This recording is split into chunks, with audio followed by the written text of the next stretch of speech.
I think one thing that clinical psychology, I don't want to say is getting wrong, but is portraying in a limiting way, is the understanding of trauma. I find them triggering, and they make me feel incredibly contracted and almost re-traumatized. And you're like, damn, I'm screwed. I'm cursed. Instead of making people feel cursed and damned for what they've been through, how can we shift that so it's more of like a call to action for greater hope and light? For the listener, let's just be really clear. What is trauma compared with I had a bad day or something didn't go my way for 5 or 10 minutes? Like, what are we talking about when we say trauma?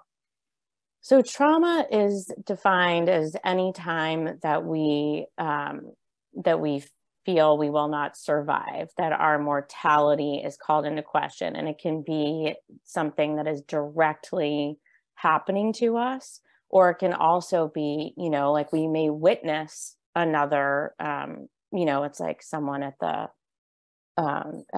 marathon bombings, who might witness someone else's mortality being compromised, I guess, or being squashed up to the veil of life and death. That versus I had a bad day, it's like you literally think you won't survive. And that can come in the form of like, that's why like PTSD too, it's like you get stuck in that fight or flight mode. So the smallest thing can feel like a death threat almost, or I remember after the mudslide, I'd hear like, we were lucky enough to actually stay there was like nowhere to live, because so many homes had been destroyed and there was sewage and power lines and, so I was lucky enough to stay at a friend's beach house, but like the waves, literally I'd be like, there's going to be a tsunami. It's going to come and get us, so, or like that tree is going to fall on us, or, everything. Like PTSD, basically. Exactly. Like stuck in that anything at any time is going to get you. So stuck in that fight or flight response. But yeah, trauma, anytime that we feel we will not survive. Mm-hmm. And have you always been curious about different healing modalities? I know you learned we were talking earlier about how you learned how to meditate. You did Vedic meditation in 2012. Talk a little bit about, because I'm a Vedic meditation teacher, so I'm always curious, like what leads one to pursue that particular approach, especially because the person you learn with is an independent teacher. He's not affiliated with any organizations, and you have to really be intentional about finding out where to go and learn with these Vedic meditation teachers. So to talk a little bit about your experience. I believe it was like in 2012 or 2011 or something like this. Yeah. Christian Bavacqua, love you. You changed my life. So yeah, I was definitely at that time becoming restless and knew that there was more or something else I was supposed to be doing. I just didn't know what it was. And I was living in Venice in California at the time. And I'm trying to even remember how Christian was he was teaching out of his house in Venice. So it must have been like a friend or someone must have said like, come along. So my sister, the man that became my husband, not my ex-husband, but we're still good friends. The three of us went to this like open house thing, and he gave his spiel. It sounded great, but I too, like such a type A busybody, couldn't actually fathom how it would be possible that I would like sit still for 20 minutes, as much less in like a room full of other people, like no way. But I'm like, okay, great. And then actually Napper, my ex now, he was like, okay, let's sign up right now. And I was like, right now? Don't you want to like think about it? He's like, no, let's sign up. So we signed up and all three of us did it. And we were all three of us really committed. And did it for a long time. And after I've had kids, it's harder to find those 20 minutes. Well, I don't want to say that actually, because now I kind of weave in different practices. Like I practice Qigong, which is kind of like a moving meditation. And then Joe Dispenza has come into my life. And so I've been doing some of his meditations too. But maybe talking to you, I'm meant to go back to the Vedic. Was that your gateway to all the other stuff, or had you been doing other things prior to meeting Christian? My gateway drug. So let's see. I had started practicing yoga, but to be fair, it was more of like that,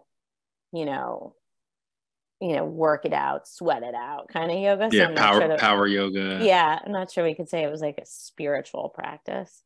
Where were you going? Were you going to like Maha or someplace like that? Oh, I totally went to Maha with, who was that really handsome teacher? Tom Morley. Tom Morley. Oh. Yeah, all the girls, we used to go to Tom Morley and just pray that he would give you an adjustment. And I went to Sarah Ivanhoe at Yoga Works, who was more spiritual. And and then I had found like an Australian energy healer. That was the first time. This was pre-Vedic meditation. She put the ear seeds in and she worked with the energy more. And that was the first time that I was like, wait, I kind of knew there was more than just talking it out all the time. Like I can intellectually process and understand things that have happened to me, but I still feel it in my body, and there's still triggers and there's still anxiety. I think my form of depression is anxiety.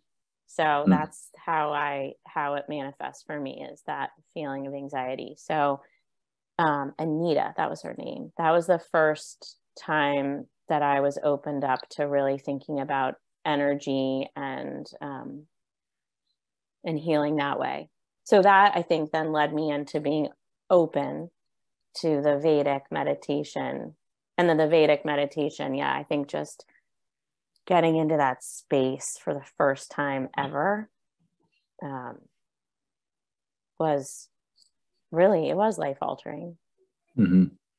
What was your understanding of healed at the time? So we talked about trauma.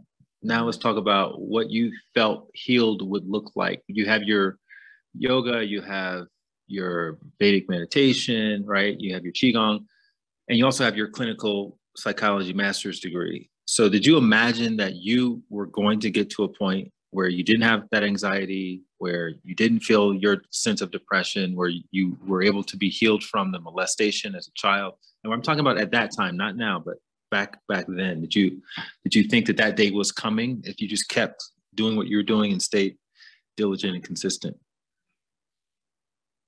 Yeah, and I think in some way I probably thought I was healed. I think that also is the naivete of like a young person, or maybe there's some people that are more in touch with themselves, but I don't know that I had fully connected to Mary yet, or if I was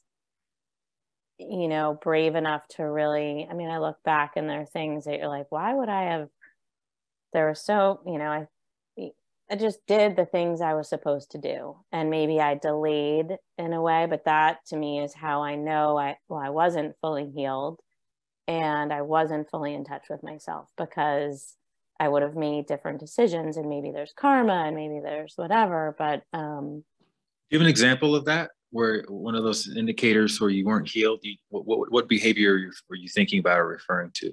I'm thinking, and again, we're great friends, my ex, but we dated for 7 years before we got married. We broke up.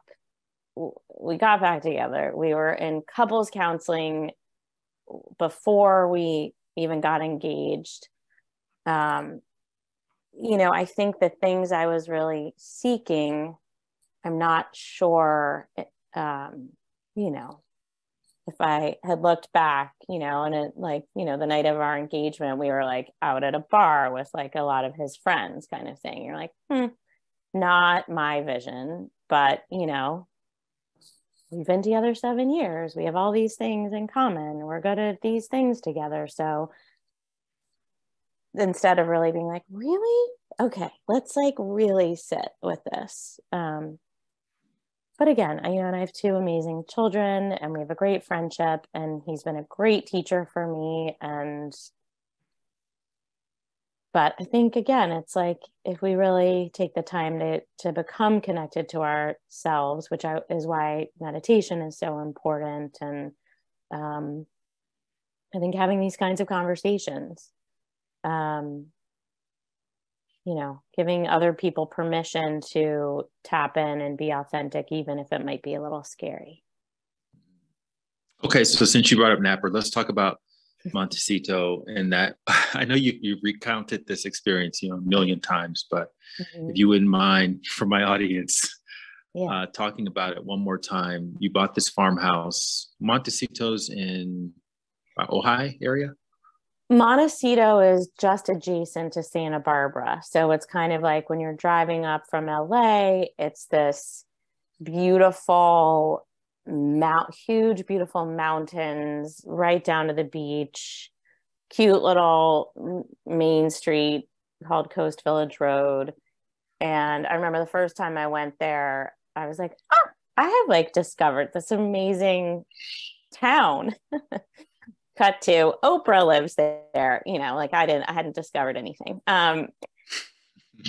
So we'd been living in LA and we had our son, and I have family that live up in Santa Barbara. So we'd come and visit. And when he was about 3 years old, we made the move because I didn't, if I didn't have to, I didn't want to raise my kids in LA. So we found this amazing farmhouse built in 1890 or something like that. And it was in the best public school district. Oprah was, half a mile away. There was the beach, there was the mountains, like perfect. And again, when I look back, there were so many getting that house was so hard. There was like so many hoops we had to jump through and different things and this and that and the other. And I just kept pushing and pushing and pushing and pushing. And we got it. And we did like a little bit of renovations because it had not been whatever. And I do think the contractor, Morgan, who I love, he built this beam in the house. And I think that's what saved my life. But we only wound up sleeping in this house 4 nights, 2 nights. And yeah. Does that mean you didn't want the beam and he decided to add it into the last minute, or why is the beam significant? The beam was significant because, I think I'm like, I just want to make it look pretty. And he's like, no, I think you need to actually invest in like the structure or something. I'm like, okay, you're right. So thank you, Morgan, for the beam. But, we slept there 2 nights in December 2017. The Thomas Fire had broken out, one of the largest wildfires in California, and it raged and raged and raged. And so we had an evacuation order, and I was pregnant at the time with my daughter and had this little 3-year-old. So we left. And we came back in early January when the fire was, not entirely contained, but it was safe. So we came back, and on the 4th night, sleeping in this house, they had put out a warning for a debris flow. And I think growing up on the East Coast, I didn't know what that even meant. It didn't sound scary. It was like a balmy-ish kind of night for January, no rain or anything. And we were not in an evacuation order. So we went to bed, and for no reason that I'm aware of, I woke up at 4 a.m. And I know it was 4 a.m. because we had these kind of big French doors, all glass. And because we just moved in, we didn't have time to put up curtains or anything. And the sky was this like eerily beautiful orange. That's why I know it was 4, because I was like, is it dawn? Like, looked at my clock. But no, there'd actually been a massive gas line explosion up the hill. So the sky was orange. And thank God, because that's how I could see this like tidal wave of mud, just like 30 feet high. We actually had this cool old Balinese daybed thing that was at the far end of the yard. And it was like 30 feet up in the air, just careening towards us. So I screamed to Napper, like, go get Ever, because his bedroom was on the 2nd floor. And he took off running. And by the time I was trying to follow him, the mud, glass, boulders, furniture was up to my waist, so I couldn't follow him. And I had to run the other way, which was back to my bathroom where there was a window. And it was like, I don't know if you ever saw that Naomi Watts tsunami movie, but it was like that. And it was like torrential downpour, rivers of mud. I watched like a neighbor's house get just whistled down away on the left side. On the right side, my 2-story house had been ripped off, spun around backwards, facing, down the hill, and the window facing me was my son's bedroom. And I thought that they were in it. And cars and boulders, and it was so loud, and I was screaming, and I thought like the house was going to give where I was, and was I going to jump out? And thank God I didn't jump out. But so I wound up on my bathroom counter. The mud stopped literally like an inch below the counter, and I was pregnant. I was totally drenched, covered in mud, freezing, thinking that like literally everyone was gone. It was like the apocalypse. And then the light went out and it got dark because the gas went out, and I was just praying on that bathroom countertop. And I definitely had an experience of another presence with me, some kind of divine presence that felt, I don't know, it was like a veil between this dimension and the next was kind of open to me intermittently. Were you injured at all physically? It's amazing. I had poison oak all over my lower half because there was poison oak in the mud.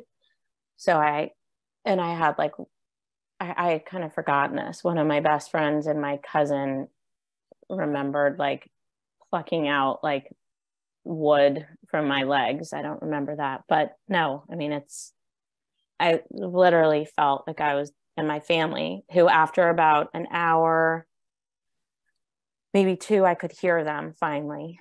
So I knew they were alive, which was incredible. But then it was like gas. I could smell gas. And I mean, there was like raw sewage and electrical wires, and the house kept heaving. And but I feel like I was divinely protected, like to have woken up, to have had the gas, to have been able to see, to have not had the curtains, to have gotten there in time. 1 second or a couple seconds would have been probably a different outcome. A lot of my neighbors did not make it that night. So, and then I was rescued at around 9 a.m. by a civilian named Orion, who my daughter actually has his name as her middle name, India Orion. And he's met her, and he came to my book party, and he's an amazing human angel. But he Did he got live me. in the area somewhere, or where did he come from? Exactly. He literally appeared from nowhere. He lived in Montecito. He was a caretaker at a property there, and he had lost his dad in the La Conchita mudslide a few years before.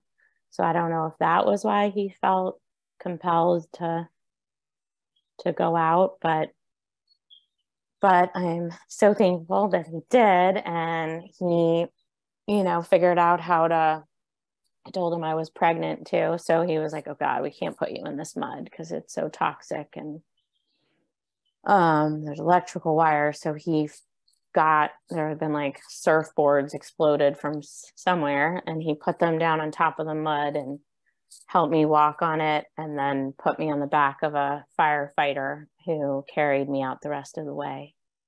And then we were like in those army convoy trucks, tanks, because you couldn't, the cute main street I was telling you about, it was like a destroyed apocalyptic scene. You couldn't drive down it. So we had to be taken out and what do they call them? They're like, the convoy tanks. Mm-hmm. So you just going back to the bathroom for one moment. Yeah. You were sitting on the counter. Is that what was happening? Huddled up on my counter. Yeah. And this is in January, so it's probably freezing outside. And you're just wearing pajamas. And is there a window that's busted open? You can kind of hear things. You said the sound of it was like, how did you describe the sound in the book again? It was very loud. It was deafening. When it first hit. Yeah, really, really deafening. The sound of a mountain clearing and boulders the size of tanks. I mean, that's why a lot of people didn't make it, right? Because these huge boulders just destroyed everything in their path. And before Orion shows up, how are you thinking you're going to get out of this? Are you thinking of escape pathways, or you're in there for 5 hours? You got a lot of time to think, right? Yeah. Well, for a lot of that time, it was dark. So I was, like, what am I going to do? Like, is the entire world destroyed? Is everybody that I love, like, gone? Or are they not gone? Like, what should we move to, like, the Bahamas? Oh, but there's hurricanes. Should we, like, like Italy seems safe. Like in your head, and then like, but I'm not, am I going to make it? And we're not going to. So there was a window. So I would like swing myself over the mud to like hunch on the windowsill and scream for help and kind of check out the surroundings. But it was literally like, there was nothing living that I could see. Like there's no insect, no bird, I was looking at a neighbor's house of a neighbor who didn't make it. Like everything was just exploded and destroyed. No signs of life. There was a firefighter at one point in the dark. Like I saw his little flashlight beam, and I screamed to him, and he was like, "We'll be back in the morning." And I was like, "Are you fucking kidding me? Like, get in here!" Like, so, but at least I was like, at least somebody knows I'm here. But anyway, yeah, it was traumatic, right? It was traumatic. Yeah. Okay, so now let's talk about the aftermath a little bit. You said a year and a half later, you had your first panic attack. And what I love about your book, Trusting the Dawn, is at the very end of the book, you give this summary of things that people can sort of incorporate in real time, such as if you experience some real trauma like that, not to refer to yourself as a survivor, and to eliminate the word try from your vocabulary, and to be sort of a coach and to use the third person when you're talking about yourself. So did you already know all of that, or did you have to figure that out for yourself over those next couple of years? I had some, obviously I had the psychology degree, and I'd been, working with people through the retreats and different healers to heal other, the childhood stuff and other traumas. But No, that level of trauma and contraction and, losing, I mean, we lost all our stuff, but I didn't lose. But it was that too. It was like, I was 5 months pregnant and we moved 9 times in 4 months, 5 months. We didn't have very much stuff to move, obviously, because we lost all of it. But, just that feeling of not being able to know where we were going to be and to keep my son safe. And we did put him in, he was seeing a therapist right away, but just that unsettled feeling. I like swan dove off into a whole new level of healing, I would say, after that, and interviewed all kinds of different people and tried everything that came up. And the panic attack, yeah, I thought this was really interesting. I kind of pieced that together. I interviewed a gentleman, a former doctor, who talks about progesterone as a treatment, wild yams, as like, bioidentical hormones as a way to like calm the adrenaline response. And he recommends it for everything. I did find it helpful for settling myself down.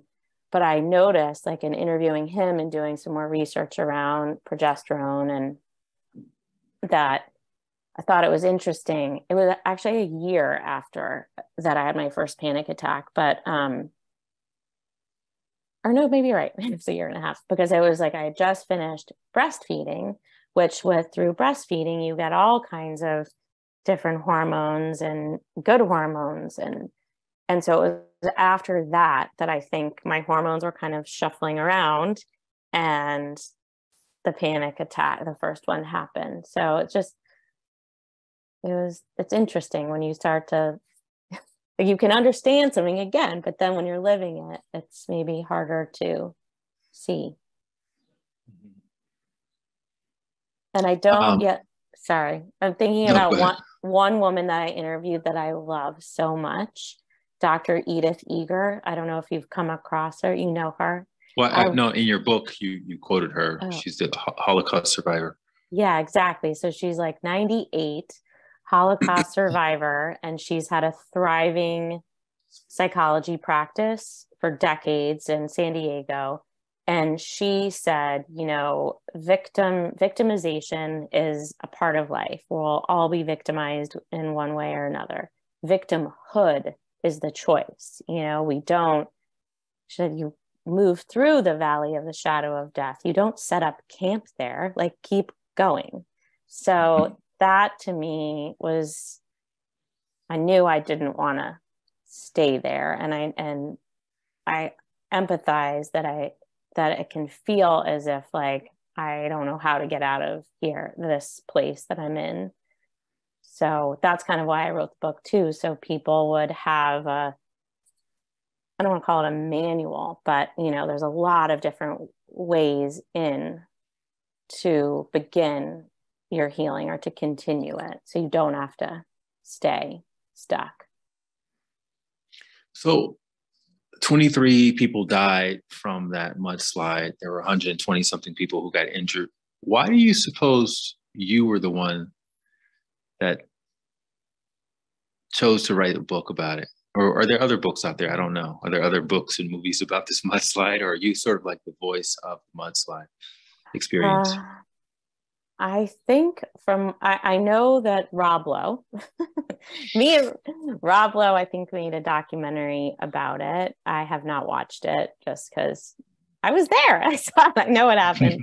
You don't need to watch the documentary. I don't need to watch it. I lived it. But actually, there was one of the healing practices I explored, shamanism, and with Durek. You know Durek? I know Durek. So Durek was actually the second shaman that I talked to. And I love him. And I think his book is really interesting for people interested in shamanism. I think it's called, what's it called? Spirit hacking. Spirit hacking. But the first shaman that I kind of stumbled into was in the Arizona desert, this gentleman named Tim Frank. And, you know, we're in this like super hot, sweaty yurt, and there's, you know, I'm sobbing as I'm talking. And then we, you know, he lays me down on this massage table, but with batik things, and he's swatting me with like hawk wings and, you know, rattles and spitting on me and doing the whole thing. And I was still super stuck in that fear response. So like, everything's gonna kill me. He's like, do you think that you survived that to be taken out now? Like, no, like screaming in my ears, like, you survived so that you can share and help other people in their time of darkness, like kind of like get out of your own way, mayor.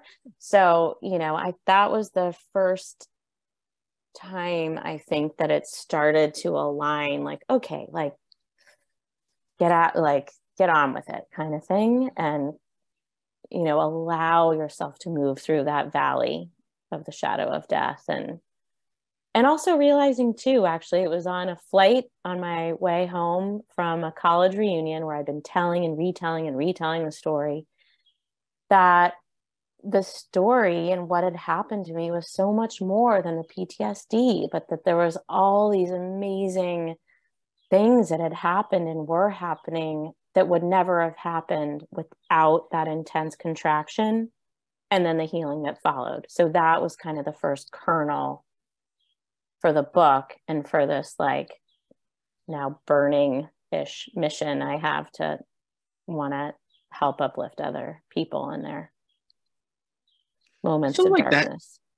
I feel like that's a blind spot for a lot of people, right? You go through this horrific traumatic event.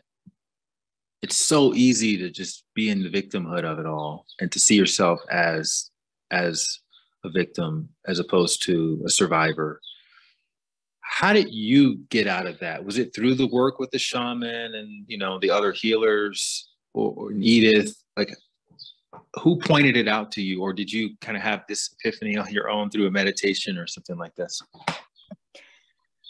But this is actually a triumphant story that's going to inspire people one day. I think it was, you know, a culmination and like a slow build. You know, it was the EMDR. I did an EMDR session, and that kind of helped settle one part and helped quiet the nightmares so I could actually sleep. It was, I think I had to hear it and like feel it in my body and my soul from a lot of different angles. I think that's actually why too I share so many different modalities, because I think for me, it took a lot of different ways in and time to have it, you know, resonate. And I also want to say to people too, like, I think there's this perception that like healing goes like this in this upward, we just keep going better and better and better and better. But I think in reality, it's a bit more like this, you know, the wave, like, and not to feel frustrated when we dip down. And now what I work to do is, I didn't say try, right? So work to do is, okay, like, great. Here I'm being shown that there's something else. There's an opportunity here. There's another opportunity coming for me to explore further, whatever the dip is. So that's what I work to do. Yeah, you know, I have a friend who says that the worst thing that happens to you is going to become the opening chapter of your book, your memoir, your biography. And you literally start with that worst thing that's happened to you. Like when you get her book, Trusting the Dawn, you start by telling the story of the mudslide. That's literally where the story begins. And then everything else, all of the takeaways come after that, which I think is, again, it's just a very powerful reminder for anyone who's going through something right now and they think this is the end of the world. And it's actually, no, this is what I got from your message is this is actually just the beginning. This is where the story actually starts. The story of your personal transformation, your evolution, and your redemption. And one takeaway that I thought was very profound, because it's something that I've actually been writing about for my upcoming book on minimalism. Mm. You said your true home is your body. So you're someone who literally had everything that was dear to you in a material sense stripped away, right? The sentimental items, I mean, all the pictures and all the, passports with the little stamps and whatever collectibles you had, all that was gone. And so talk a little bit about how that led you to realize that your body was your true home, and what do you do about that once you realize that's where your true home is? Yeah. So I think in losing the actual home. And again, I shared how much had gone into getting it and then, making it a certain way. And so losing the physical home and then all this stuff. And I actually realized I'm like, and I would also like to say, I would like to keep my house, and I've learned that lesson. Thank you very much.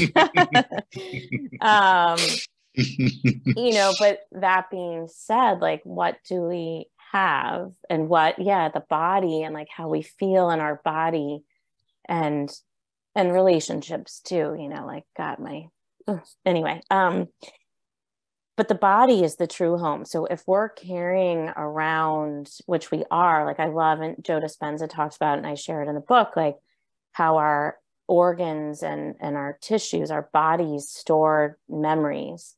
There's one story that he shares, that I share, about a little girl that got a heart transplant, and she never met her donor and didn't know anything about her. And she started having all these dreams and nightmares, and come to find out that her heart donor had been murdered. And this little girl who got the heart, literally, like she knew where the body was, she knew who did it, and they like found the murderer and put him away. But like how, if we're not like animals in the wild, a deer that is chased by a predator, like when it gets away, it shakes, it like releases the cortisol and the adrenaline from the body. And we don't do that as human beings. So, it builds up in our body. So shaking is a wonderful, shaking therapy, dance, like just moving your body. Important too to note, it's not like you're getting it out. Like I think the goal of healing is integrating even our traumatic events. Like it's not an other than, it's just a part of the story. It's not the story, just a part of the story. So same thing, like, it's releasing the adrenaline, but it's not like trying to get it out kind of thing. The psoas is is an important place in Chinese medicine. I think they call it the what is it? It's like the pathway of the soul or something like that. So releasing the psoas muscle, that shaking therapy can do. Even massage can be helpful. Eating easily digested foods right after a trauma. Like if you think about it, your body is just like kind of in survival mode. So making it easier for the body. And loving our bodies too. I think that's something, and appreciating them. I feel like, especially as women and women getting older, we're so hard on ourselves, and it's like, I don't know, be thankful for this body, and like it got you through, and it's, without the body, we can't experience certain pleasures and how delicious food is, and sensual pleasures. And so love your body. Mm-hmm. Talk about the concept of initiation as it relates to rewriting your story. I was told through the shaman, through like this Jungian psychologist, through just, different people along the way, how I'd been initiated. And that was my question. I'm like, initiated to what? And in shamanism, certain, I don't know, strands of shamanism, or, what's the word I'm looking for? Different kinds of shamanism believe that a near-death experience, it's a kind of like there's like a death of the old self in order to move into this next realm of like a more spiritual, evolved being.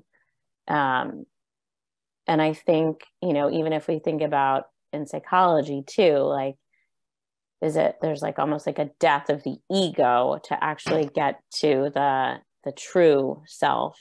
So I think, most of us going about our everyday lives, we're doing our thing. We're thinking about what to have for lunch, what we're going to do, pick up our kids, blah, blah, blah. And until most of us are forced through often, like, it's something traumatic, something that brings us to our knees and really rips back the ego. And we don't really look at the bigger picture or connect with ourselves. So I think for me, that's initiation, and initiation to like yourself, your most like dynamic self, and like the world beyond here, but out there, and how connected we all are. Does that make sense? Yeah, no, it does. And I think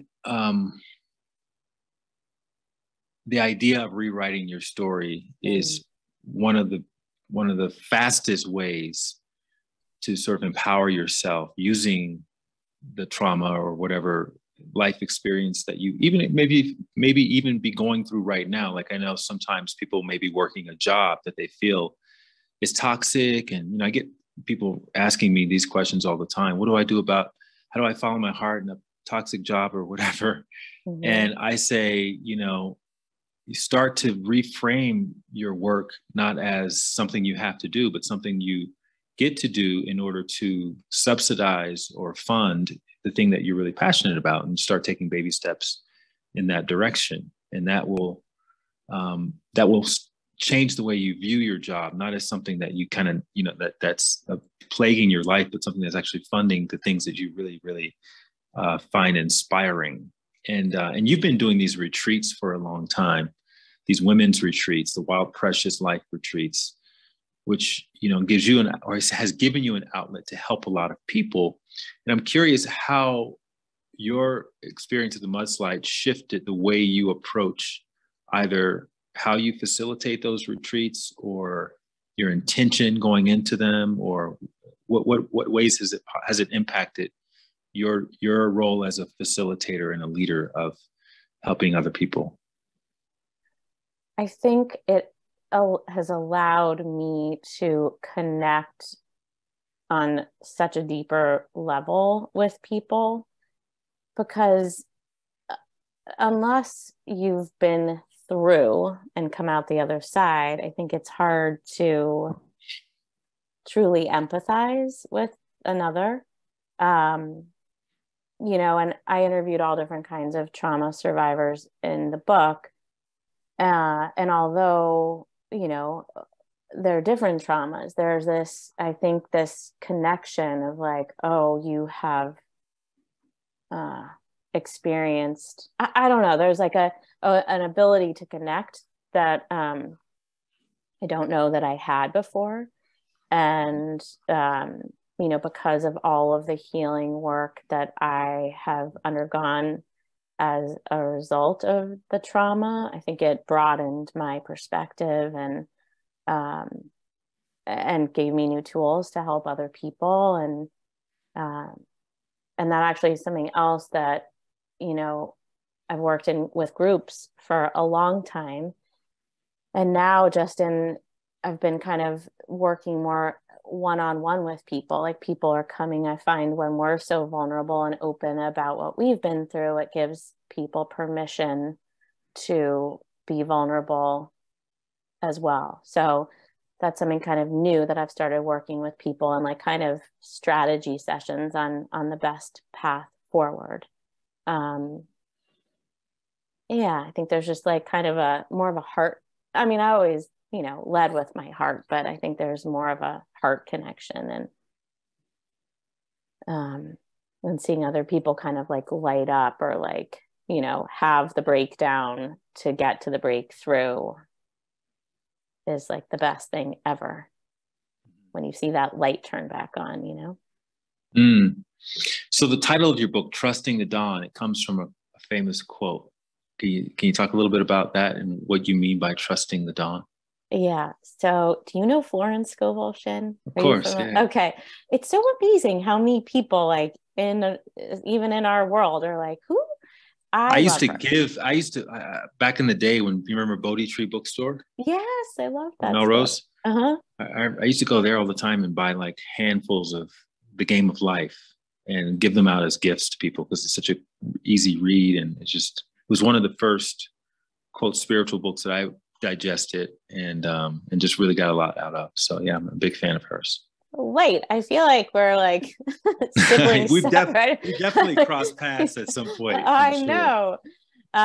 Yeah, so I love Florence. She was, you know, a woman very ahead of her time, as you know, like writing about a lot of the, you know, things that Deepak and Joe Dispenza and all these people are talking about now. She was saying at the turn of the century as a woman in New York. And so I actually look at her book, my sister and I both do, every morning. I'll like skip through and just find a little passage and kind of start the day off right. But so she has in her book, she talks about the dawn and trusting the dawn. It always comes. So when we're in that dark moment, and for me, it had a double meaning. It's like when we're in the darkness, I was literally in the dark waiting for the dawn to come on my bathroom counter just so I could assess my surroundings. And also when we're in the darkness following a trauma and PTSD, knowing that like it will get light again, it will. So that it's like a double meaning. And to go a little deeper too, I mean, if that gas fire hadn't happened and caused that glow, you wouldn't have seen the mudslide. And No. maybe you would have been in bed and maybe it would have been a very different outcome if that was the case. So that light in and of itself, even though it wasn't the sunlight, that light still gave you some information that helped you to survive. Yeah, that light probably saved our lives. So it sounds like luck, and you have an interesting perspective on the concept of luck that you talked about in the book. Would you mind sharing a little bit about that? yes, when people, you know, oh, you're so lucky, you know, for whatever reason, for the what you have or where you grew up or, you know, that you lived. um, I mean, that I live, yes, and I said earlier, I feel like there was like some divine presence with me, which maybe we can say that's lucky, or maybe I don't know. Um, but luck, I think luck is, you know, being disciplined in how we show up as humans, and you know, the daily practices, which I know for like a, you know, a single mom working two jobs, that I get it. Like daily practices, like I don't have time to meditate and journal and, you know, do all the things.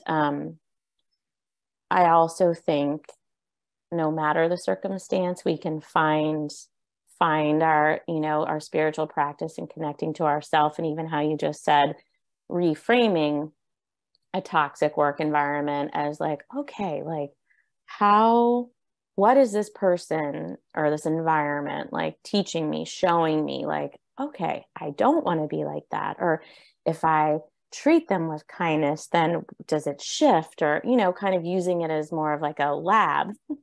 And then I realized too that in my daily practice, when I was like, God, it'd be so much easier to be more spiritual and connected if, you know, I didn't have two kids and didn't have to be cooking and cleaning up and working.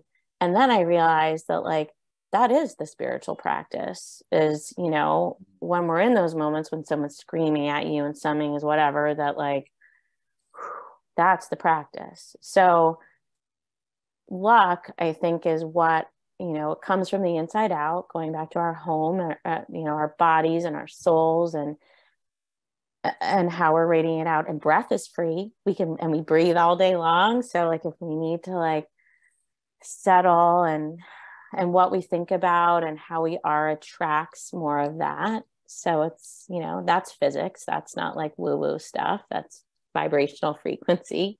So I think if we think about luck like that, like you're attracting what you're vibrating to. Does that sound too woo-woo?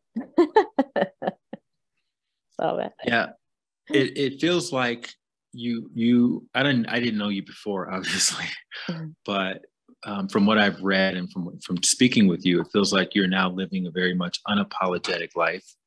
And your book is, I think, really accessible because you're not an expert, because you're not, you're not positioning yourself as necessarily a healer or anything like that. You're a reporter. You're someone who's gone through something that would be anyone's worst nightmare. And you had already been sort of, engaged in a bunch of techniques and healing modalities, and then you started doing other ones. And so a good portion of the book is just listing each healing technique and talking about what your personal experience was, and then talking about how it could be relevant for someone else. And you actually recommend, like, if you're experiencing this kind of trauma, then you should explore this technique. But it's not pushy at all, which I really loved. Yeah. And I when I write my books, when I wrote my meditation book, I really wrote it because I didn't see any other books like that out there. And I don't know what the trauma book category is like, but did you have the same experience where maybe you were looking for answers and you didn't see the answers in a real world, relatable, accessible way? And that's one of the reasons why you wrote the book the way you did? Yeah, exactly. I found, the books, and there's some great books on trauma written by experts that, I found actually kind of traumatizing to read. I did. Like, they were very... You were traumatized after reading a trauma book. That's funny. Truly, like, pretty triggering. And I did really want to take the approach of, I'm there with you. I've been there with you, and these other people have also been where you are now. And I think that's one of my main things. I just don't want people to feel alone, and I don't want them to feel damned, and I want them to feel hope, and that they're more resilient for what they've been through if healed, and that their world is, like, as you said, this is the beginning of your, awakened, connected, dynamic story, not the end, not the story. I love, we've been talking about the rewriting the story. And I have a whole exercise about that in the book too, about, rewriting it, and you're just embarking on this next chapter. So yeah, no, I'm with you. I'm with them. Thinking back to little Mary, or whatever they called you back when you were a kid. Did you have any favorite toys or activities that you recall fondly? Yeah, I loved playing dress up, and I would go into my mom's clothes and her makeup and like try on everything and, put on makeup. And then we had like a little microphone in our basement, which actually I'm like, I can't believe our parents put the playroom in the basement. It's like kind of a creepy Silence of the Lambs looking basement, but maybe they did that on purpose, right? Like everyone down, especially little Mary on her microphone, like singing. And we had like a little piano, and I would play and sing, and so I loved performing, I guess. Was it just you and Lucy, or did you guys have other siblings? Just the two of us. She's 2 years younger. And then now I have a half brother named Felix, who's 11, who's an amazing kid. And he and my son are only 2 years apart in age. And so it's kind of a weird, like, like uncle, brother, but they're cute. And he speaks 4 languages. Actually, he's very impressive. And it sounds like your parents or your family was pretty well off if you're living in that part of DC. So talk about the vibe in your house? What were some of the lessons? What was the ideology or the philosophy as you all were growing up? And just to give you an example, when I was growing up, my dad used to always say, you have to own your own business. You have to work hard, obviously, blah, blah, blah. What was happening in your household? So yes, you're right. I, come from a very, well-off family. And in terms of, money, that seemed, I didn't, think about that. We had a nice house. I went to private school, had lots of toys.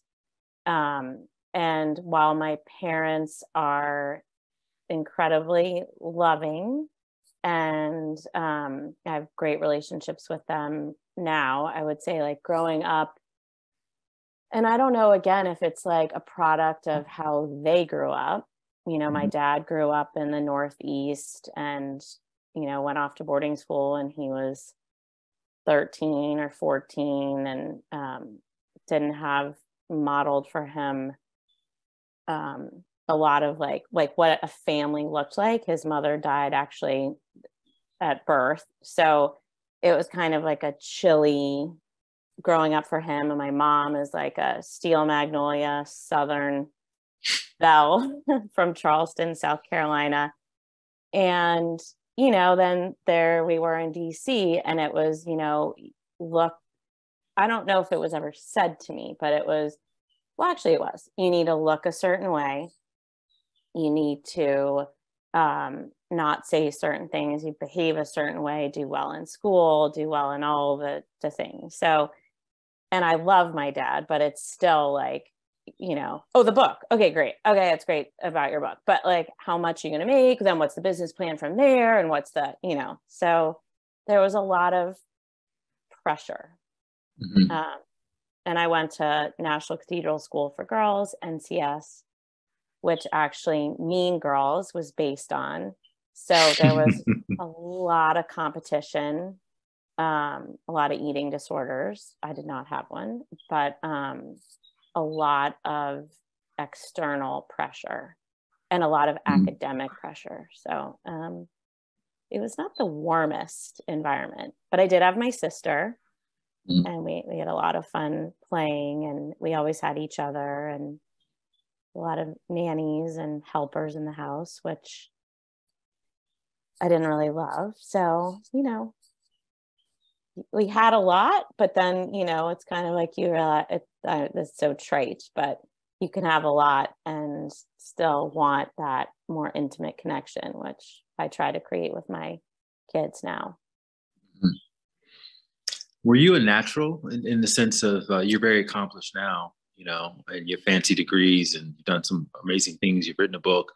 Was that something that you always saw for yourself? Like when you were younger and you thought of success in relationship to what your parents were experiencing, did you fit into that model, or did you feel like because I like singing and being on the microphone, I'm just going to go and be creative? Well, it's so funny. I've been reading Dr. Shafali's book, A Radical Awakening, right now, and it's all about how, especially as women, we never feel like we're enough. And so to hear you just say, you've got all the, accomplished all this. And no, I think the feeling like growing up was like, I wasn't as smart as my peers. I wasn't as accomplished. I was kind of more the fun friend, and the fact that I did like singing and performing. I remember being at Princeton and I think it was like senior year and all like the big investment banks would come and like do their presentations. And I knew that I did not want to do that, but like all my friends were there and, having like different crises about like, well, am I not smart? Am I not driven? Am I not gonna, I want to choose a different path. So I feel like, no matter what, like, I guess everyone probably has a little self-doubt if they're really being truthful. And even for me, I loved performing, but I thought my parents would have a heart attack if I said, I'm graduating from Princeton and I want to be an actress. So instead, right after school, I went and got a job at a production company because I thought that sounded more serious and you know, that they would be proud of me, right? We're always like, well, in a certain way, seeking our parents' love and approval. Or so off I went to work for Julia Roberts' production company and was completely miserable. How did you get that? How did you get that job? Was it a family connection, or you just went in there and shot your shot? So during college, I was lucky enough to be able to do internships, and then I would have like, you know, crummy other little babysitting jobs and stuff like that. But I had a cousin that lived in Los Angeles, so I could live with her, and I had, you know, an unpaid internship at Universal Studios one summer, and then the next summer, I was in a screenwriting program at Tisch at NYU and had an internship at Miramax. And I did, in fact, Harvey was there at the time, and it was everything they say was true. It was not a great environment. And I actually had a female boss that summer, and I remember going to her and saying, you know, this is happening, this. And she was like, that's just part of the business. If you want to be in this, you got to suck it up. So, you know, ignoring all my intuition and everything else, I just plowed ahead. And then for Julia, I had interviewed the boss I had at Universal, like one of the only great men in Hollywood, in my opinion, a man named Peter Kramer, who actually now is in charge of Universal. He had a friend, made a call. I did an interview, got a job for a woman named Deborah Schindler, who produced How Stella Got Her Groove Back and Waiting to Exhale. And then she moved to work with Julia, and then I moved with her. So it's interesting. I actually auditioned for the role that Taye Diggs got in How Stella Got Her Groove Back seriously? in the day. I was living in New York, working at a restaurant and doing some acting and modeling on the side. Right. And I had a couple of callbacks. So funny. Wow. Isn't it so interesting? Sorry, I was just having this thought that, like, you know, that was such a hard, wonderful time acting and all this stuff. And then it's like, but, you know, I just did a little morning show on the news here, and I thought all the things and all these podcast interviews about this book, like all the things that I did back then prepare you for like this moment now. And how thankful I am to be able to be saying my own words. You know, and I don't know if you feel that way too, but it's like, wow, instead of just parroting somebody else's words. And a lot of the parts that is going forward, the words weren't that intelligent. Yeah, no, I distinctly remember living in New York, and I had this really big Gap campaign at the time. So I was all over Times Square, buses, everything. And I had people coming up to me all the time to strike up conversations. People would like be asking, why are you in Barnes & Noble right now? Because I used to go to Barnes & Noble all the time, just to like look at books and magazines, because that was one of my favorite pastimes. But being this, quotes, famous person now, I guess I wasn't allowed to be in just Barnes & Noble hanging out. And I was expected to be in the Hamptons or on some yacht somewhere. Meanwhile, I was still waiting tables. I didn't have any money.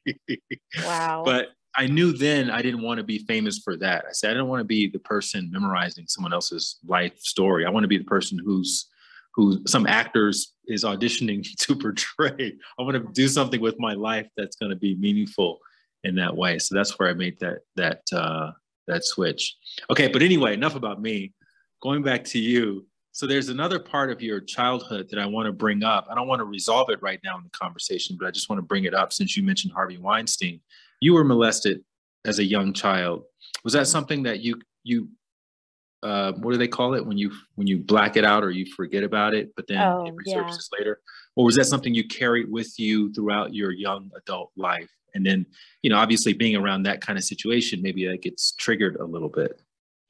Yeah. So I was 7, and it was actually someone that was working in our house, and it happened in my bedroom. So it was just a violation on a lot of different fronts. I didn't black it out. I knew, my parents had been talking to me and my sister about, I knew what had happened was wrong. So there was enough that they had instilled in me to even say, like, you know, I think you should get out of here, or something like that.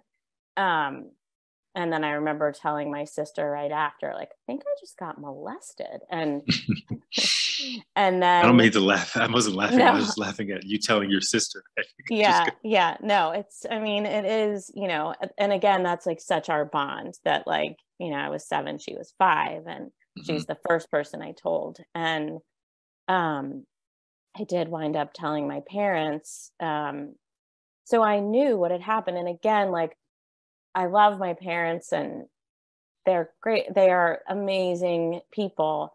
Again, I don't know if it was the time, but I never went to therapy about it. We did talk about it a little bit, but not really. And that is something that I carried a long time. And even like in some of the work I did in the healing from the mudslide, not looking for that experience came up to be like cleared again. So you had, when you initially started therapy at Pepperdine or at Princeton, had you started talking about it and working on that and healing yourself from that traumatic event? I had. And actually, that event, there was like another one with a family friendish person a few years later when I was 13, and then another at 18. And something that I've wondered is if, we can't go back and rewrite history, but it's like, if the 7-year-old one had been properly healed, would that have like stopped the dominoes from falling, kind of thing, at 13 and 18? Or, I don't know. Again, it's like each contraction, each trauma, if healed properly, can be a portal to a more connected, awakened life, I think. But I just didn't have the resources or the tools as a child to seek, that kind of healing. So I'm just taking a stab in the dark. Was that your motivation for going to Pepperdine and studying clinical psychology, because of the intellectual understanding versus the embodiment of healing? Yeah. I think that I knew, and it's amazing if you look around probably any clinical program, so many people there are there first to work on themselves, including me. So I think that was definitely a big motivation. And also I remember being so confused by working in Hollywood and like looking around at different personalities and people that, were successful, and being so confused because behaviors I witnessed and stuff. I'm like, someone's got to figure this out. This doesn't seem healthy. So what were some of those behaviors? What were some of those traits you noticed in those people you were working with that just seemed off or weird or backwards? Yeah, I noticed like incredibly, and not Julia Roberts, by the way, just it was not her, but other women who were deemed successful that were really punishing to other women, in the way they spoke or screamed through things, had people do demeaning tasks, things like that. So that was something that I don't know, I found really, really troubling. And so how did you know it was time to leave that and go to the next thing, the degree, the master's degree? Why then, and why Pepperdine?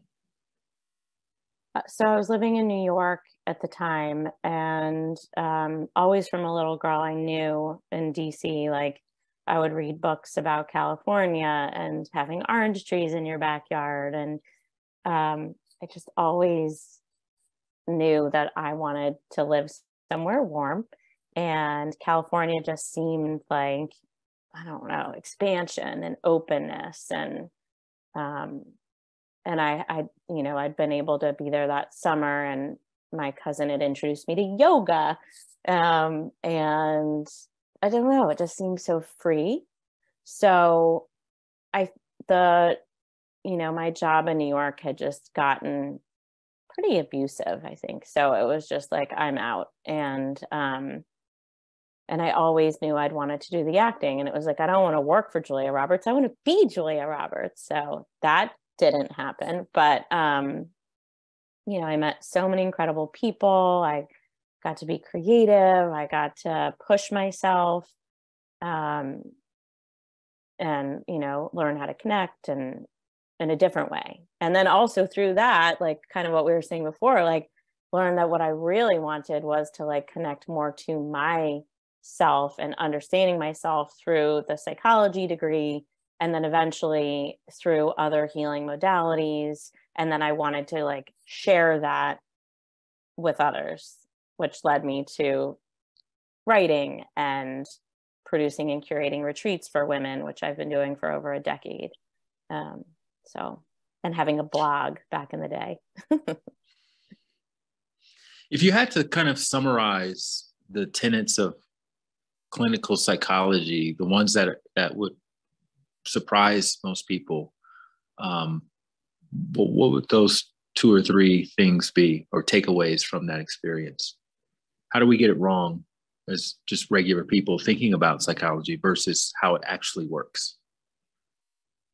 Well, I kind of want to say a couple of things about that, because at the moment, something that I'm working on, which sounds so lofty, but I think one thing that clinical psychology, I don't want to say is getting wrong, but is portraying in a limiting way, is the understanding of trauma. They call them ACEs, adverse childhood experiences. And I find that measure of trauma actually kind of traumatizing, and limiting. So that's one thing that I want to help to start to maybe revamp the conversation around trauma and healing. For me, when I hear those ACEs read out, I find them triggering, and they make me feel incredibly contracted and almost re-traumatized. And you're like, damn, I'm screwed. I'm cursed, instead of like, could we maybe start looking at events and traumas that have happened as growth indicators, or, here's a place where this person was really contracted, and how can we, what is that? There's like that poem, like the holes are where the light gets in, how can we, instead of making people feel cursed and damned for what they've been through, how can we shift that so it's more of like a call to action for greater hope and light? So having grown up comfortably with money and all that, and having all the experiences you've had, and then going through this event, how is Mary Firestone thinking about success these days? Good question, Light. So success, like the first thing I write about, because I do write in my journal almost every day, is I'm so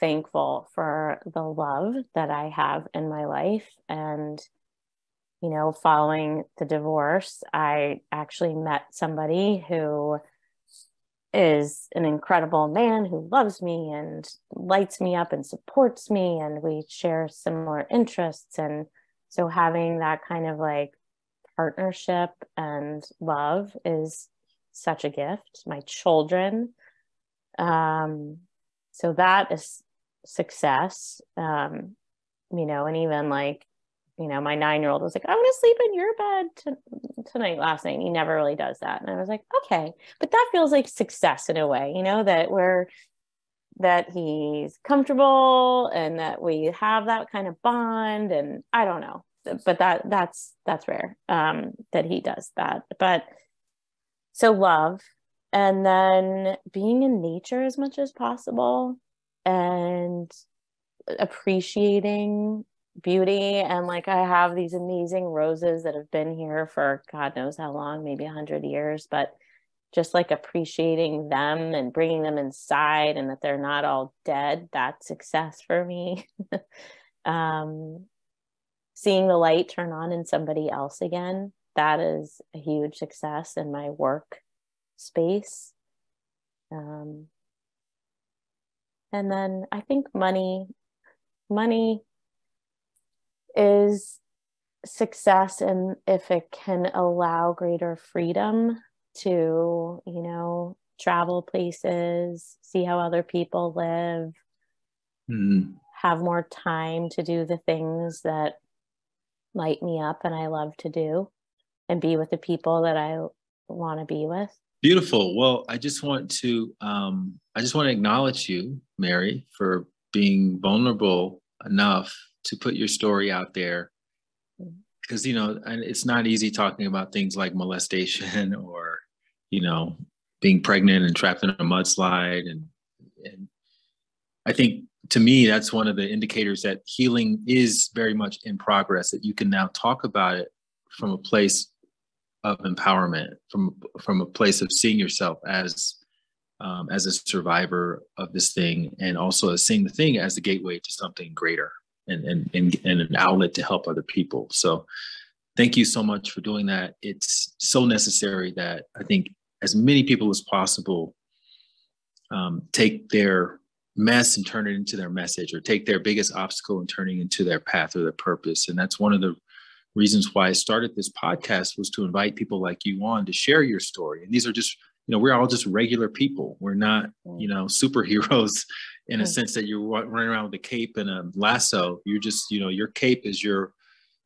ability to reframe your experience, and your lasso is your ability to write a book proposal and to put yourself out there in that way, to potentially be rejected, but then maybe to go and publish it yourself, or whatever you have to do to share your story. And if the story is truthful, if it's authentic, if it has some sense of hope in it, people will resonate with it. And so that's what I got from your book and your story. And I'm grateful that we got a chance to connect. I'm sure we'll cross paths at some point in the near future. So.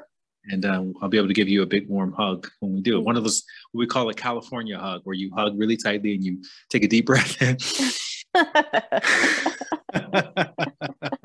Nobody does those hugs like they do in California. So thank you again for coming on to the show. Thank you so much, Light. If you like that video, you're going to love the next one. Click this thumbnail right here, and I'll see you over there.